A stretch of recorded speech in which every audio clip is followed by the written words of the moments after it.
Habang nagje-general cleaning si Fred sa kanilang bahay sa Angeles sa Pampanga, meron siyang nakita sa gilid ng kanyang kama. Isang box. Meron siyang mga kasamang gamit na luma, damit. Kabilang sa mga nakita niya sa loob ng kahon, isang sling bag.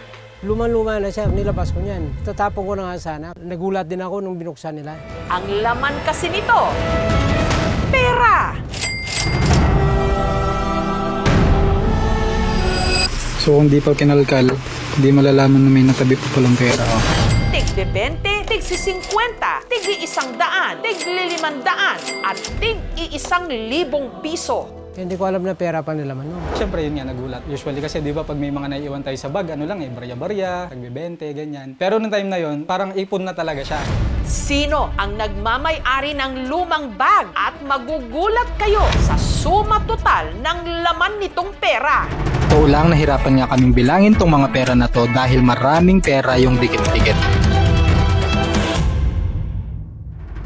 Ang box na naglalaman ng lumang bag, maglilimang taon na raw nakatambak sa gilid ng kama ni na Tatay Fred at Nanay Grace. Bit-bit nila ito nung lumipat sila ng bahay taong 2020 dahil biglaan daw noon ang kanilang paglilipat ang kanilang mga gamit kung saan-saang karton na lang daw nila inilagay. Ang mag-asawa naging abala sa itinayo nilang sari-sari store. Hanggang nitong Abril, si Tatay Fred naisipang mag-general cleaning at naispatan niya sa gilid ng kama ang isang lumang box kung saan nakatago ang sling bag. Sabi ko, sige ka, kalkalin yan, hindi ko alam yan. Nagulat din ako nung binuksan nila. Pero saan kaya galing ang laman nitong pera? Ang makasasagot daw nito, si Nanay Grace. Nung ipinakita raw ni Fred sa kanya ang nadiskubre niyang bag, meron siya agad na alala. Nawala sa isip ko na mayroon pa palang isang ganon. Sabi niya, ano tong bag na ito, itatapon ko na. Hindi, wag. Sabi ko kasi alam ko may laman pa yan. Si Nanay Grace, masinop daw talaga pagdating sa pera. Ang kanyang ipon, diretso noon sa bangko. Pero, na-bankrupt daw ito. Wala na yung bangko, sarado na. Ngayon, hindi ko alam kung paano namin kontakin yung bangko.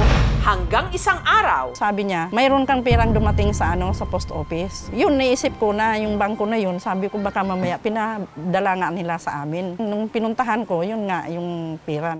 Mula noon, ang mga ipon niyang pera, isinuksok na lang daw niya sa kanyang bag. Yung bag, pag nang-grocery ako, lalagay ko doon yung mga sukli, hanggang sa naiipon lang siya. Mas maiging ilagay sa bangko kasi kung nasa bangko siya, mag-earn siya ng interest. Pero kung itatago mo lang sa loob ng bahay, syempre, bumababa yung purchasing power nito. At para hindi ito anayin, ini-sprayan pa raw niya ito ng insecticide. Natatakot din. Siyempre baka bigla mo makita na may butas-butas na siyang kinain ng insekto. Ini-sprayhan ko siya, nawala yung buhok-buhok. Yun nga lang, dahil tumatanda na, si Nanay Grace nagiging makakalimutin. Mabuti na lang at nakita ng kanyang mister na si Tatay Fred ang pinaglagyan niya ng bag. Ang tanong ngayon, magkano kaya ang perang laman nito? Totoo lang nahirapan nga kaming bilangin tong mga pera na to dahil maraming pera yung dikit-dikit. Nung kanila itong bilangin, umabot ng mahigit 98,000 pesos. Wow! Na-shock ako dahil nga, hindi ko akalain na makaipon yung asawa ng gano'n. Kasi ugali talaga niyan. Dahil sa pagiging masinop ni Nanay Grace, si Onyo kinutuban baka raw may iba pang perang isiniksik ang kanilang ina sa kung saan-saang bahagi ng kanilang bahay. Tinanong niya sa akin minsan yon nung nakita nga yung bag, mayroon ka pa bang ibang pera, Nay? Meron, sabi ko. Pero hindi nyo naman alam sabi ko.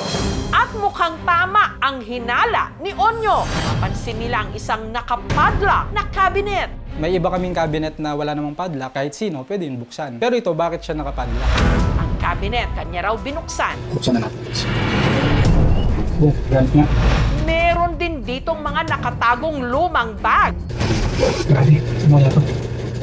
Binuksan nila ito. At nagulat sila sa laman. Seryoso? Bundle din ng mga pera. Okay guys, ito. Dali. Bali may nakasulat 32,500. Bonus pala ito noon ni Tatay Fred.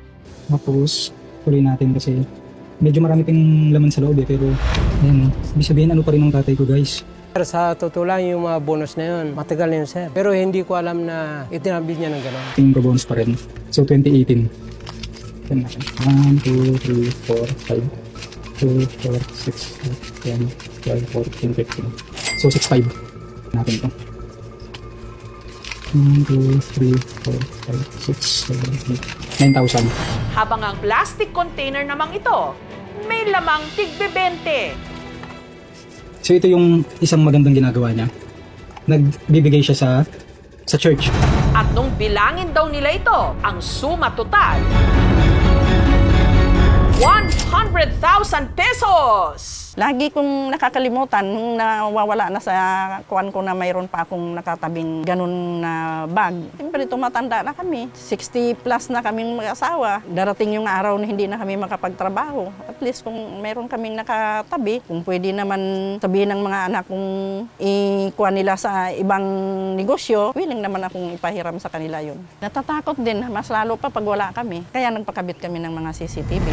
Dahil sa laki ng halaga ng naitabing ipon ni Nanay Grace, kinumbinsi siya ni Onyok na ideposito muli ang mga ito sa bangko. Sa mga traditional banks, nasa 0.25% lang yung per year. Pero pag lumundag tayo sa mga digital bank, mas mataas yung interest na binibigay nila. Usually, nasa 4% yan. At the same time, secure yung pinagtaguan nila, hindi siya inanay. Yung isang container din na hindi rin naisama sa deposit pala to.